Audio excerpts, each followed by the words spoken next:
السلام علیکم ورحمۃ اللہ وبرکاتہ۔ آج ہم انشاءاللہ 8واں لیکچر پڑھیں گے۔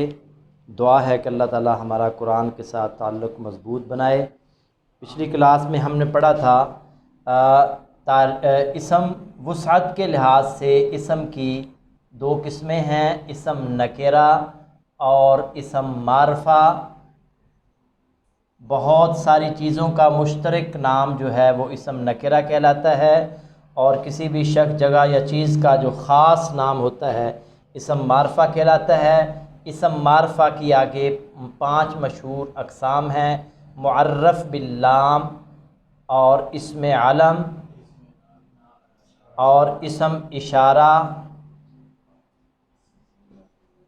اسم موصول، اور اسم ضمیر۔ کل کے سبق میں ہم نے پڑھا تھا کہ معرف باللام ایسا اسم نکرہ جسے ال لگا کر معرفہ بنایا گیا ہو۔ رجل نکرہ، اس کو ال لگا دیں تو یہ معرفہ بن جائے گا۔ الرجل، کتاب کو ال لگا دیں تو یہ معرفہ بن جائے گا۔ الکتاب، اسے کہتے ہیں معرف باللام، الف لام سے پہچانا گیا۔ اسم علم مخصوص نام کو کہتے ہیں اسم علم، جیسے ابراہیم، اسماعیل، محمد، عائشہ وغیرہ۔ اور اسم اشارہ وہ مخصوص الفاظ ہیں جن سے ہم اشارہ کر کے عام چیز کو خاص کر لیتے ہیں۔ مثلا میں کہوں مروحۃ پنکھا، مروحۃ پنکھا، کوئی ایک پنکھا اس سے مراد ہے، لیکن اگر میں اس پنکھے کی طرف اشارہ کروں تو پھر یہ ہذہ المروحہ، یہ پنکھا، تو اب یہ عام نہیں رہا، اب یہ خاص بن گیا ہے۔ تو جس چیز کی طرف اشارہ کیا جائے وہ خاص چیز ہو جاتی ہے، وہ عام نہیں رہتی۔ تو اسم اشارہ وہ مخصوص الفاظ ہیں جن سے عام چیز کی طرف اشارہ کر کے اسے خاص کر لیا جاتا ہے۔